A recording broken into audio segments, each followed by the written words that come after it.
e paz se abraçarão.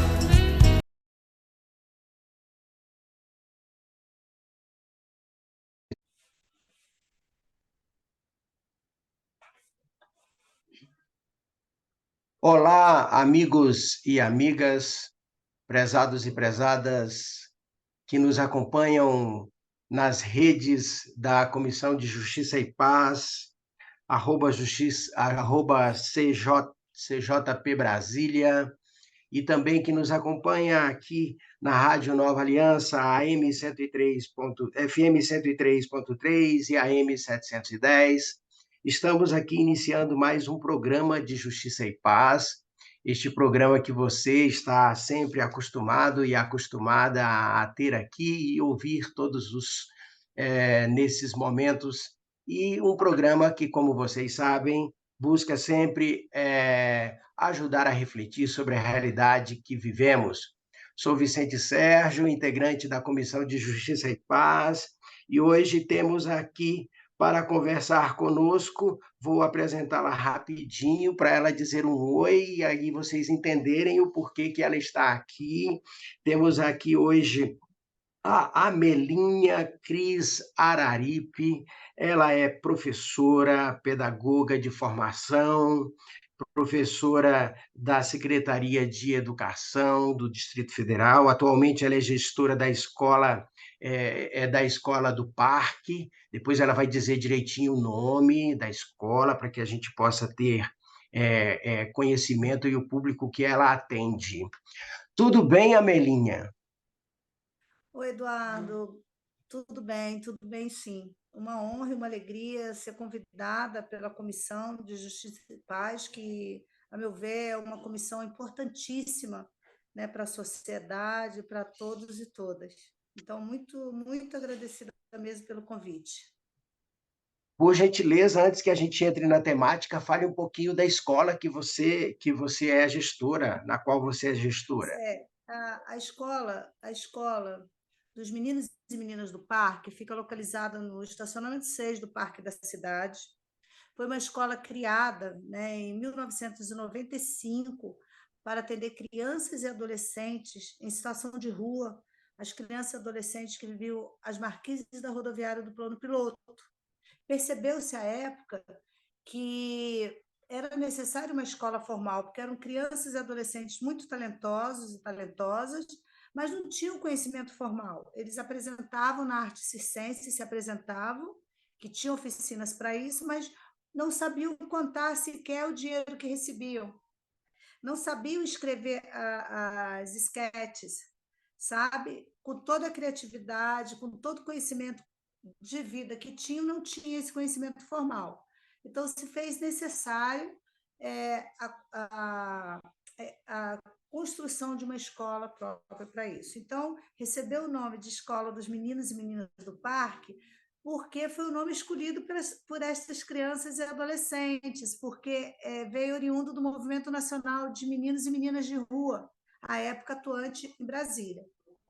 Bem, em 2013 para 2014, com a criação das políticas públicas, né, no DF, aí nós começamos a atender homens e mulheres em situação de vulnerabilidade, a maioria em situação de rua.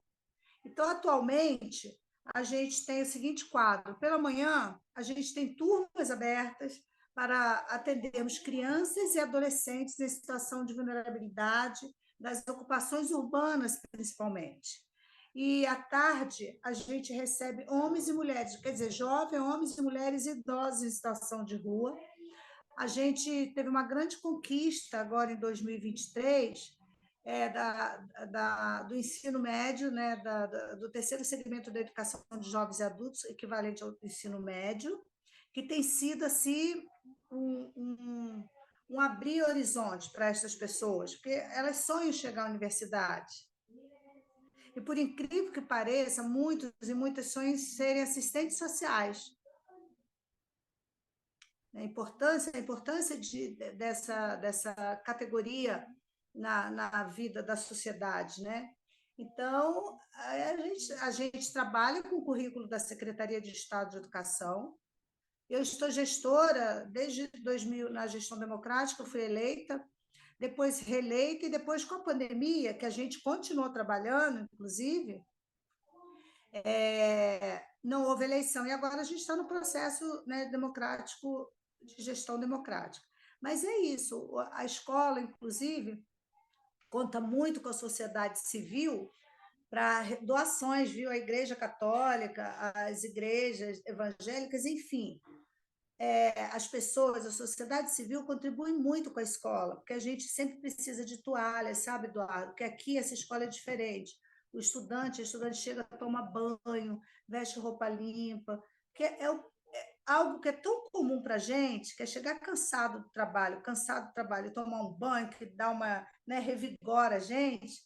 Aqui na escola, a gente entende que isso é necessário. Não é porque ela está na rua, é porque é para refrescar mesmo, para dar o up, né? Para a pessoa começar a estudar. O que, inclusive, eu, como educadora, acredito que deveria ocorrer em todas as escolas que trabalham com a educação de jovens e adultos, né? Para o trabalhador, para a trabalhadora que chega cansado. Porque, às vezes, a pessoa vai em casa, nesse ato dela em casa, ela desiste de ir para a escola. Verdade, verdade, verdade.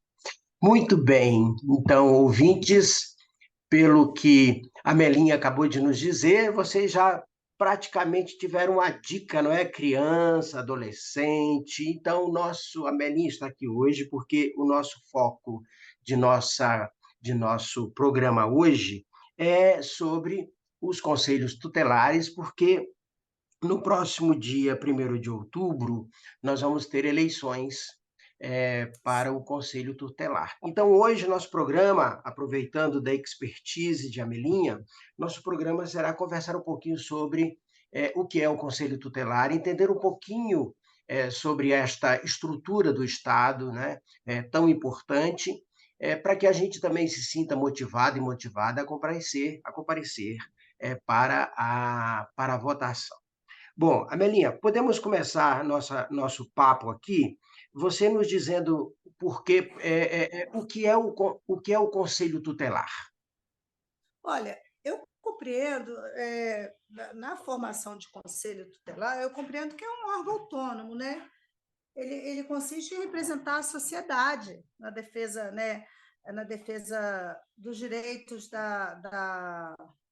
dos direitos infanto-juvenil, né, dos direitos, direito à vida, direito à saúde, à educação, né, principalmente a convivência familiar, porque a atuação do conselho, pelo menos até a atuação que houve uma certa época que foi muito atuante aqui na Escola dos Meninos e Meninas do Parque, a ação do Conselho Tutelar.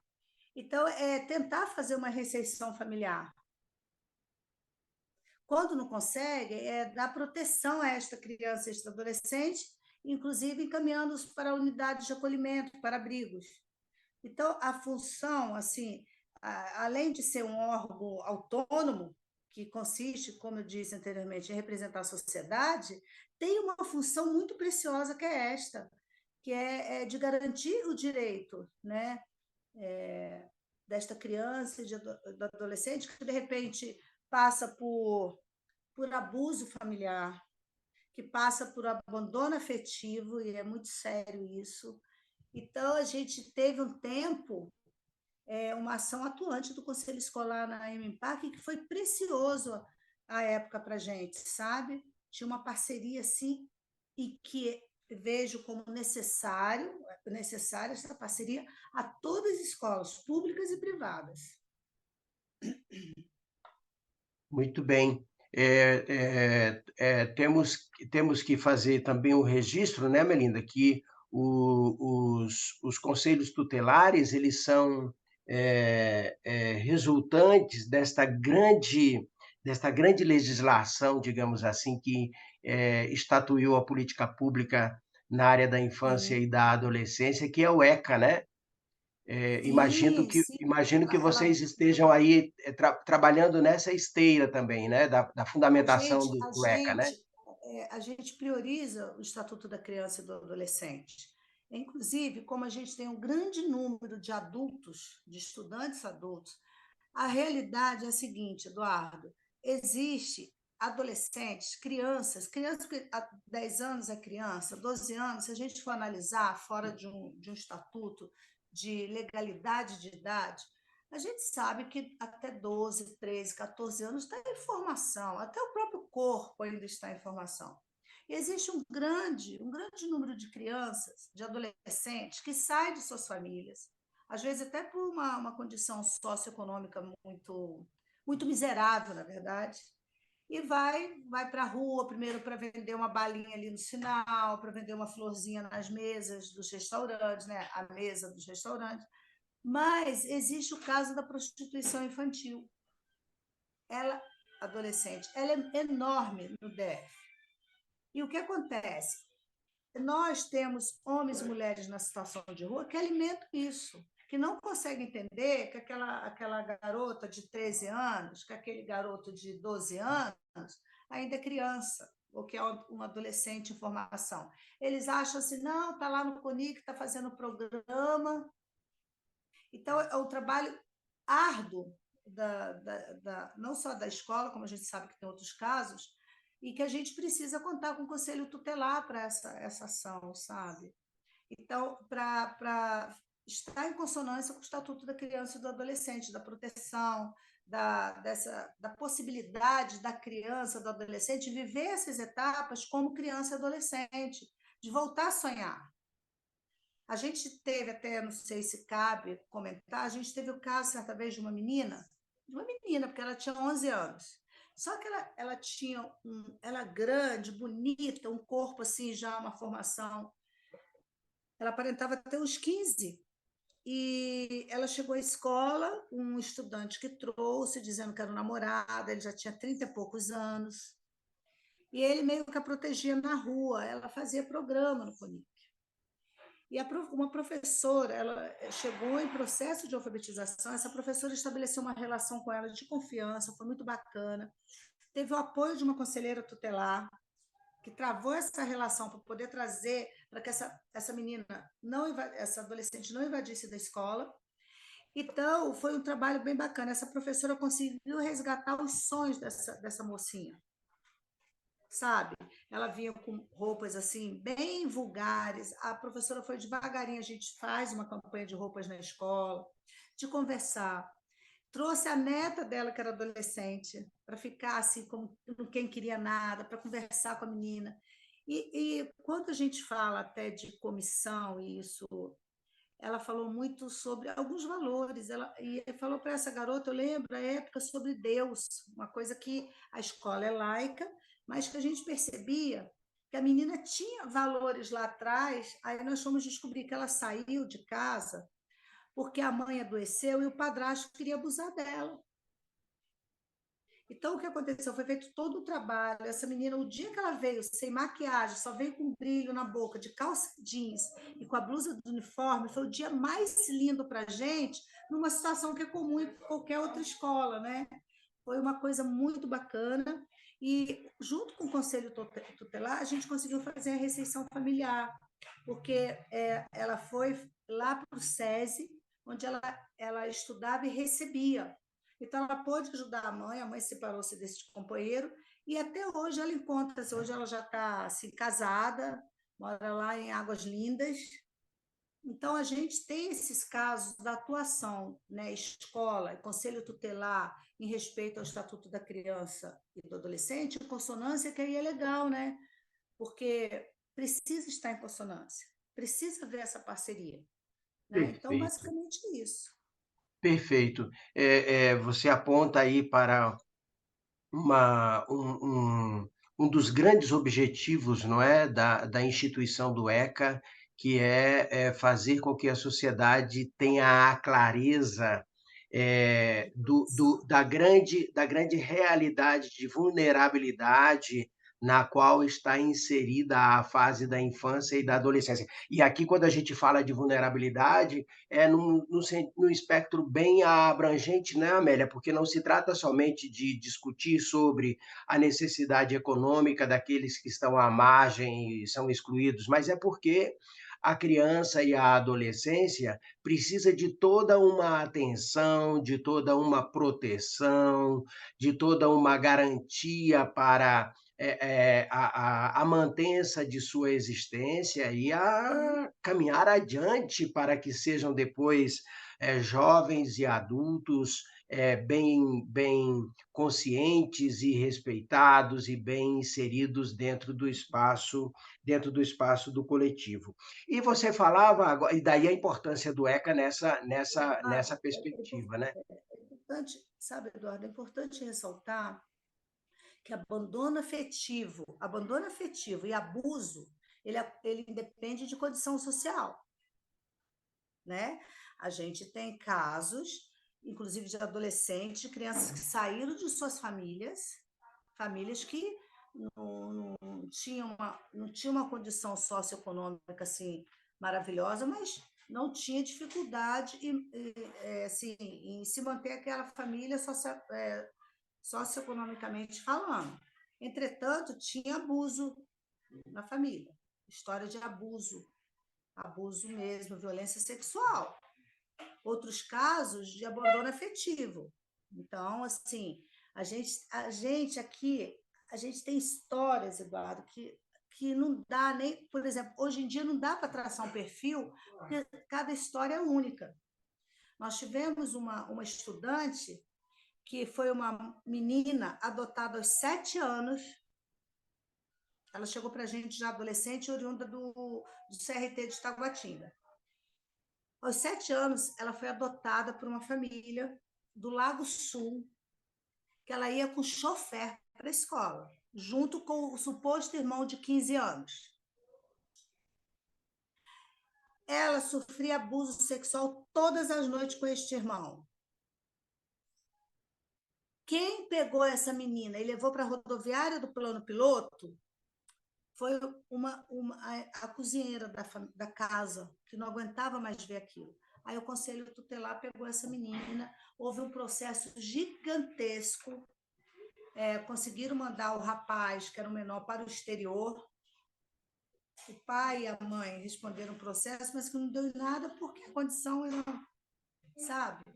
Alegaram que É. não, que isso ela já tinha vindo, inclusive, da onde ela foi adotada, assim, esse processo, ela já tinha vindo, tipo, sofrendo essas violências que não tinha E uma sido lá. Então, situação foi semelhante, né.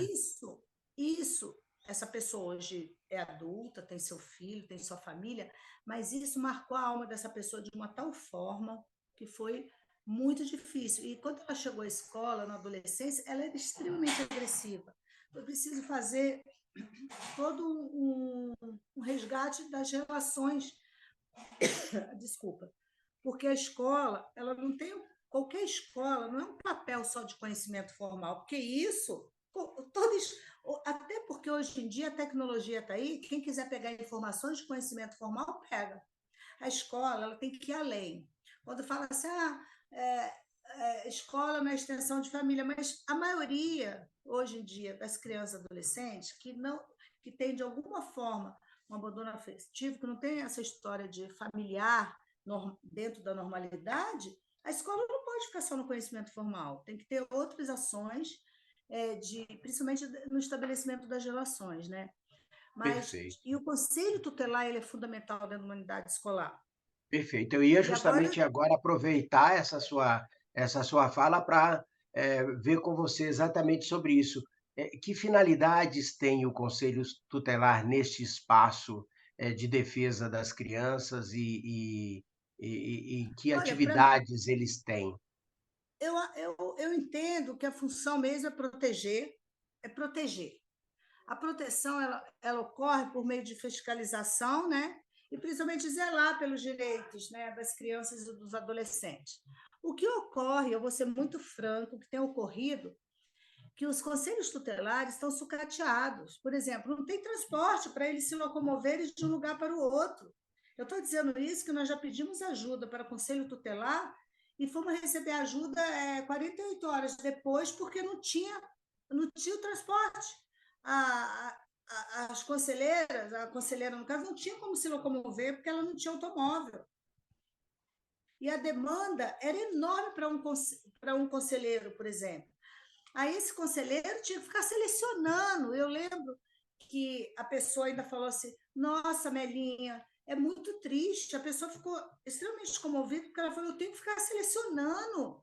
Não teria que ter seleção. Teria que ter conselheiros tutelares suficientes para estar em todos os lugares na hora que a gente percebe que esses direitos, que essa proteção não está acontecendo, que essa fiscalização não está acontecendo.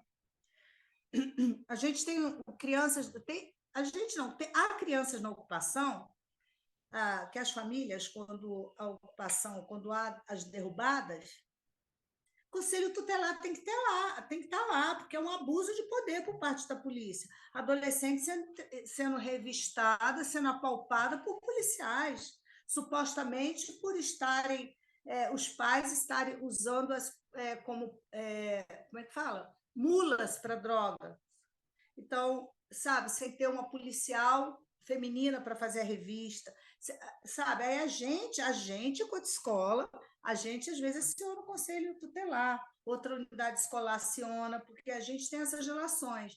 Mas, assim, do conselho tutelar estar atuante para proteger fica muito difícil, sabe? Porque tem poucos para a demanda que é muito grande. Então, eu Muito acho que o que grande. vem atravancando a ação são essas situações, o transporte e Uhum. poucos conselheiros para tantas demandas.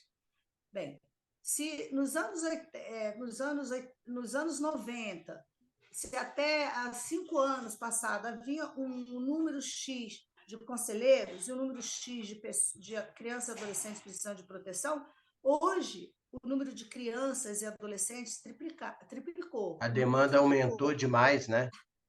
A demanda aumentou e o número de conselheiros permanece os mesmos nas Permanece, né? regiões É, administrativas. é, Então, teria que ter um aumento, né? Eu isso. penso Até isso, né? perfeito.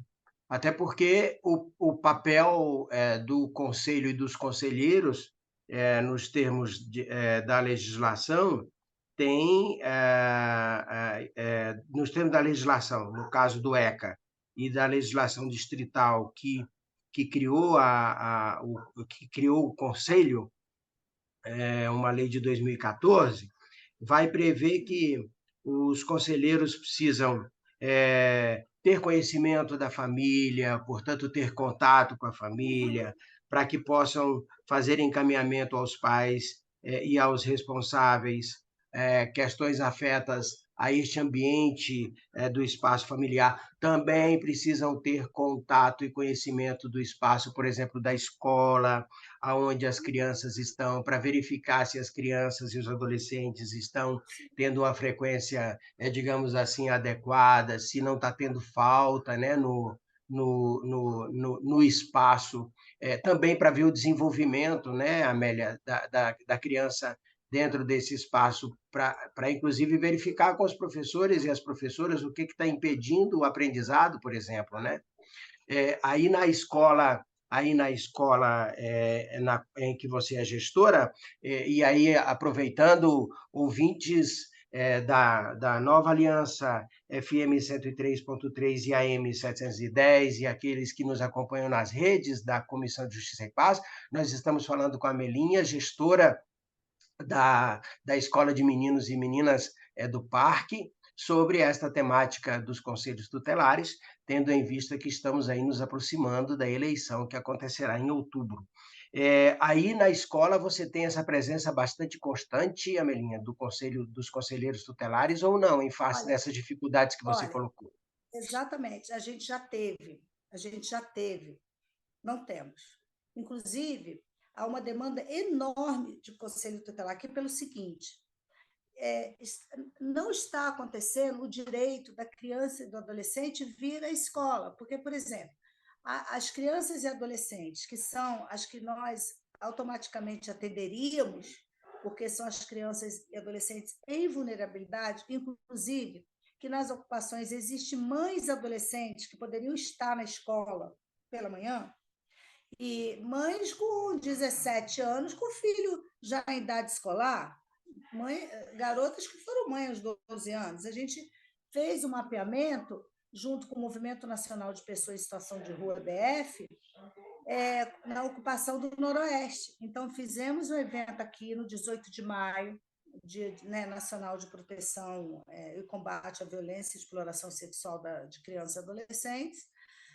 A gente fez um evento na escola e simplesmente era parceria com o Ministério, com a promotoria, para que tivesse transporte para trazer essas crianças para a escola. Então, olha, vou te dizer, Eduardo, é uma luta árdua, enquanto gestora, nesse período todo, essa história da gente possibilitar o atendimento e não ter transporte. A Secretaria de Educação entende que, como é ocupação e não tem endereço fixo, não tem transporte.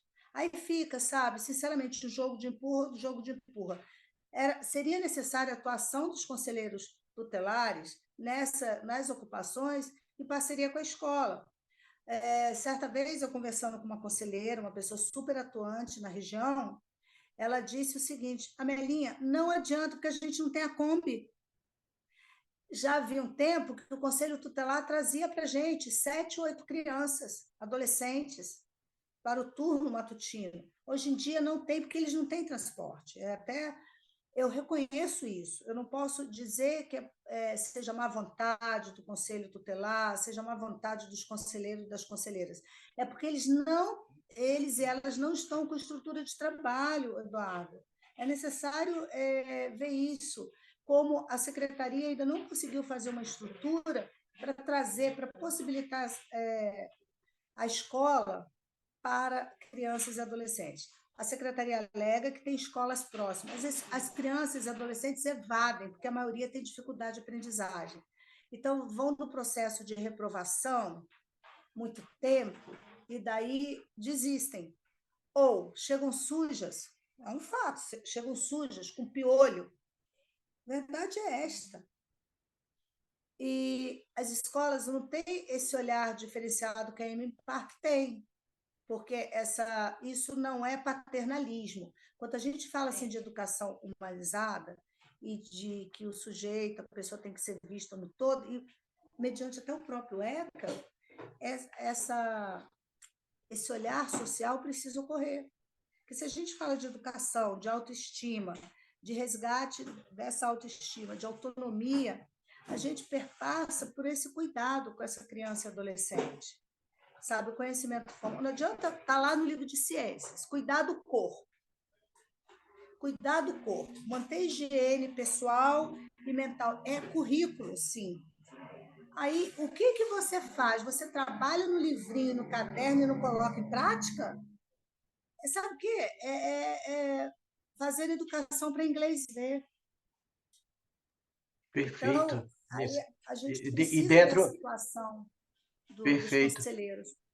E importantíssimo isso que você traz aqui ao debate, porque não se trata de um processo de educação somente teórico, não é? O Exatamente. conhecimento não se faz apenas num campo teórico. O conhecimento se faz a partir de uma realidade que é vivida e, inclusive, para uma realidade Não que é só vivida, teoria. não é? Não é? Para uma realidade que é vivida. As pessoas precisam ter conhecimento para poderem fazer suas vidas no cotidiano que se apresenta para elas. Depois, uma outra coisa que você diz aí que é fundamental na perspectiva da atividade do conselheiro e da conselheira tutelar é a promoção do direito, por exemplo, para o debate da não exclusão, né, Melinha? Porque já, digamos assim, o nosso espaço social está um quanto tanto adormecido para esta realidade da exclusão, não é? Nós meio que estamos um tanto quanto já acostumados a esta questão de ter esse nível de indiferença tanto quanto automatizado, não é?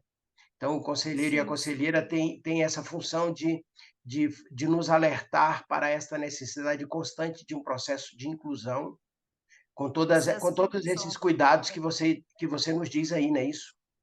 é processo de inclusão e de reinserção, né? De inclusão e reinserção, porque a reinserção ela vai além da inclusão. Às vezes as pessoas acham que fazer inclusão é você matricular uma pessoa com necessidades especiais ou uma pessoa que tem dificuldade de aprendizagem na turma e não fazer nada. Só o ato de matricular ali já é alguma coisa. Falta, sabe o quê? Estudo sobre isso, sabe?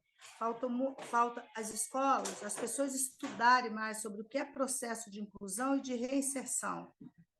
E ver esse sujeito no seu todo, né? Na sua totalidade.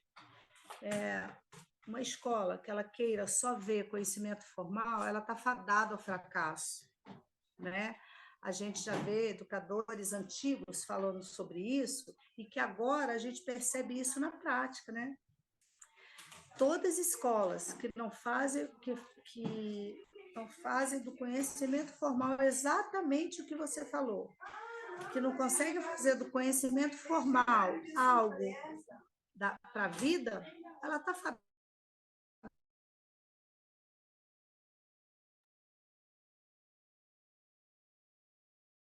Perfeito. Tivemos aqui um probleminha de conexão com a Melinha, mas oi, Amelinha, tivemos um probleminha de conexão. Você caiu, a gente estava no meiozinho aí da fala. Conclua, por favor. É por isso que é necessário, assim, o papel do conselheiro, até nas unidades escolares, para ver como está, é o que você falou lá atrás. Esse conhecimento ele é para a vida. O conhecimento formal ele deve estar ligado, né, para a vida. Mas por isso que é importante o conselho dentro da escola, sabe por quê? Porque assim, quando há um problema, aí é caso de polícia, é caso de conselho. Mas quando é um sucesso, ninguém pensa nisso. Ninguém pensa em chamar um.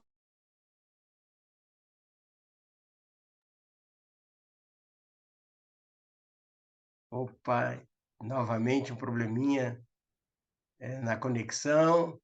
A Melinha estava falando sobre a necessidade do Cortou reconhecimento, de né, novo. Melinha? A necessidade do reconhecimento do É, trabalho do Conselho Tutelar, você o estava falando. é, é o reconhecimento desse trabalho, mas esse trabalho numa visão também, numa visão não só de punição.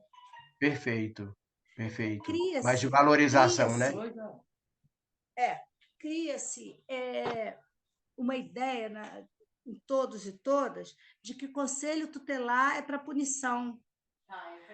Essa pessoa, essa criança, esse adolescente não está legal, não está tendo atitudes legais, a gente chama o conselho. Eu estou dizendo porque isso é uma falha nossa mesmo, enquanto adultos que não vivemos experiência enquanto crianças e adolescentes. Não tivemos isso.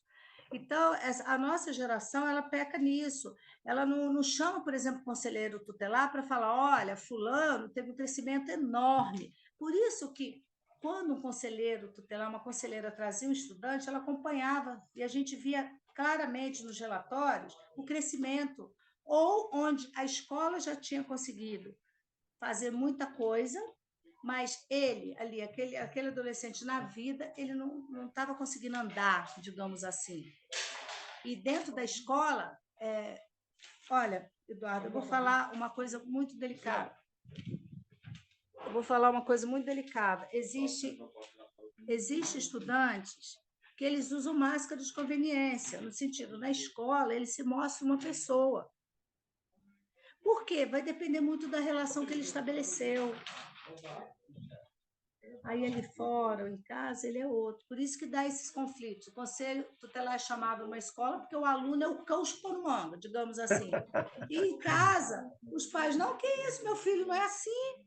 Quer dizer, o que está acontecendo para essa criança, esse É, adolescente ter essa reação, essa atitude? E a exato. gente mesmo, com os nossos alunos em situação de rua, a gente tinha aluno que era assim, o terror nas ruas. E dentro da escola, e tinha outros que era o contrário, chegava aqui na escola ele queria aprontar tudo. E na unidade de acolhimento ele era, abre e fecha aspas, o quietinho, o tímido. Então, assim, esses olhares a gente tem que ter, Porque a escola, muitas vezes, é onde a criança e o adolescente se revela. Então, a escola Perfeito, tem que estar preparada para isso. Agora, eu perfeito. acredito numa visão otimista, uma visão de talento. Se a gente olha a pessoa no que ela é boa, a gente consegue mudar um pouco essa visão de que a pessoa não está conseguindo conhecimento formal. Mas a gente vem no sistema arcaico de educação, que achar que é por nota, que é por conteúdo, que a pessoa vai se destacar, que é pelos conteúdos curriculares. E olha que tem gente que é especialista em educação, viu? E continua fazendo essa análise. Quer dizer, Certamente, não percebe que aquela certamente. pessoa, aquele adolescente vai ter uma dificuldade. Então, o Uhum, que a gente faz? O adolescente disléxico, a atividade uhum. dele tem que ser diferente dos demais, Exato, né? exato, Então, por exato. isso que é importante a ação do conselho, porque às vezes o conselho, a conselheira chegava e falava, ó, com esse estudante, ele já passou por isso, por isso, por isso. Por exemplo, ele tem muita dificuldade na matemática, ele teve um problema com a professora na matemática. Aí a gente trabalha, a escola trabalha como? Isso deve ser o papel da escola, não só da MMPAR. A escola vai e faz primeiro uma reinserção daquele adolescente, daquela pessoa, naquela disciplina com aquele professor, com aquela professora. Depois vem o conteúdo devagarinho. Perfeito, Enquanto a gente vê, perfeito, a pessoa vai perdendo medo. Então, perfeito, eu particularmente sinto muita falta do conselho tutelar dentro da escola. perfeito. Amelinha, nosso tempo é pouco, prezados e prezadas ouvintes. Conversamos aqui hoje da Rádio Nova Aliança, 103.3 FM e AM 710, e aqueles que nos acompanham, aqueles e aquelas que nos acompanham nas nossas redes da Comissão de Justiça e Paz de Brasília, SJP Brasília. Conversamos hoje sobre a importância do Conselho Tutelar. Por quê? Porque, como nos bem apresentou a Melinha, a existência do Conselho Tutelar, fruto da legislação fundamental para a proteção das crianças e dos adolescentes, o ECA, a função dos conselhos tutelares é exatamente esta: garantir o acesso a direitos e garantir o exercício dos direitos, não é, que as crianças e os adolescentes têm dentro do nosso espaço de sociedade. E por que falamos disso? Porque no próximo dia 1º de outubro, das 8 às 17 horas, teremos a eleição dos conselheiros tutelares aqui no Distrito Federal. E a legislação pressupõe que você que está aí nos ouvindo, você pode votar no seu espaço territorial aí de sua localidade de residência, não é?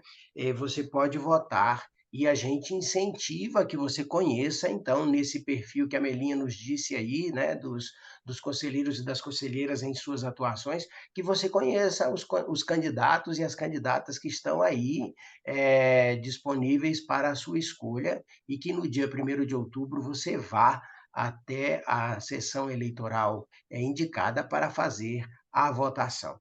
Amelinha, nós agradecemos demais a sua disponibilidade, desejamos a você aí um excelente trabalho, um grande abraço para as suas crianças todas, para você e os seus colegas e as suas colegas de atuação, e ficamos muito felizes com a sua participação aqui no nosso programa de Justiça e Paz. Olha, eu que agradeço à Comissão de Justiça e Paz, ao programa, porque, e solicito, né, à sociedade, às pessoas do Distrito Federal que saiam de suas casas, por favor, um pouquinho só de tempo, vai e vote no seu conselheiro ou na sua conselheira tutelar, porque para escolas isso é muito importante. A gente dá direitos de quem às vezes não tem direito algum sendo cumprido, sabe?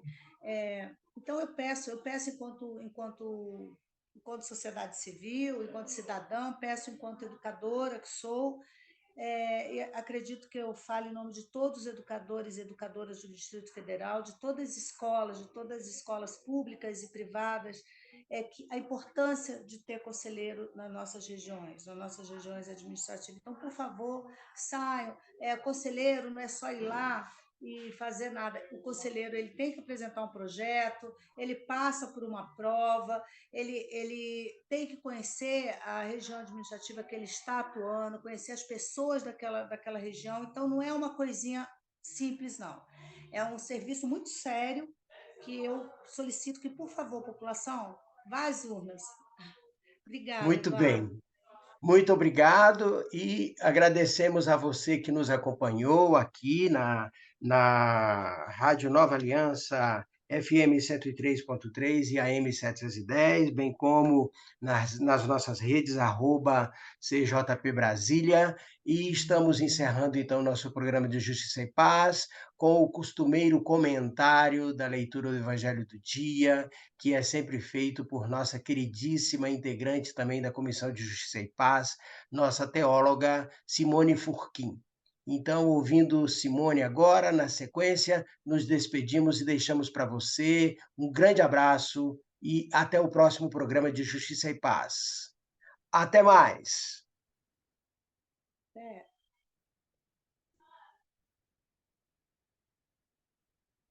Olá, ouvintes. A leitura de hoje é Lucas, capítulo 6, 43 a 49. Jesus conta 3 parábolas. A parábola da árvore boa e ruim, do tesouro bom e ruim e do homem que constrói a casa sobre a rocha.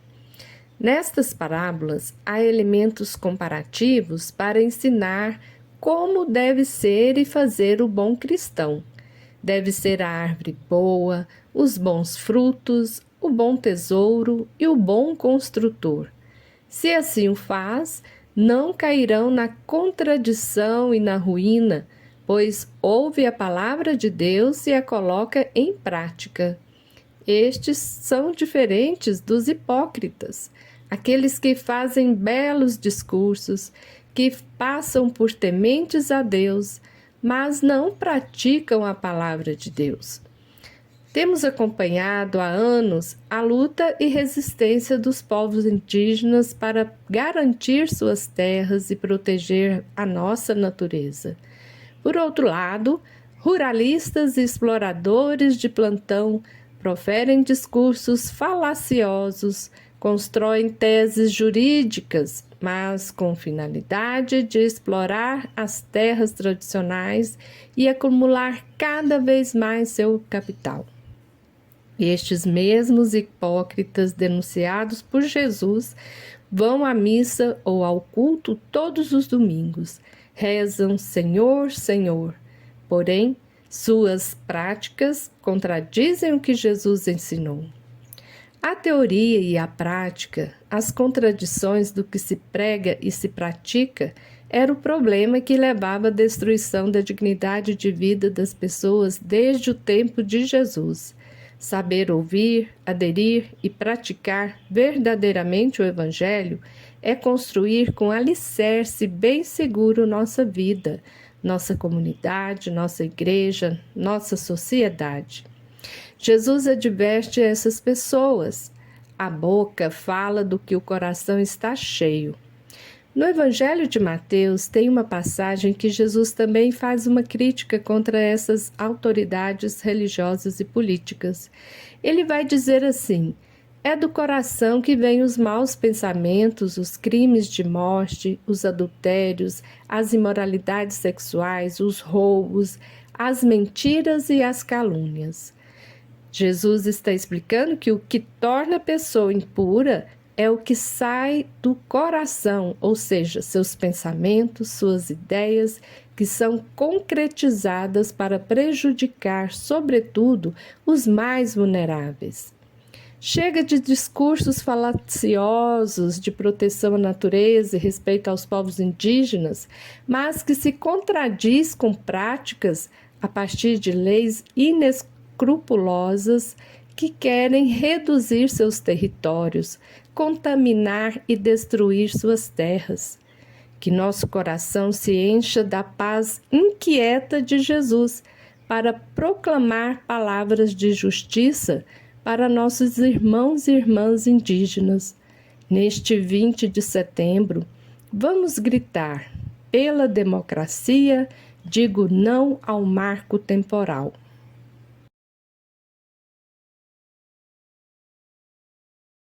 Tenha atentos à sociedade, bem comum, todos dando as mãos.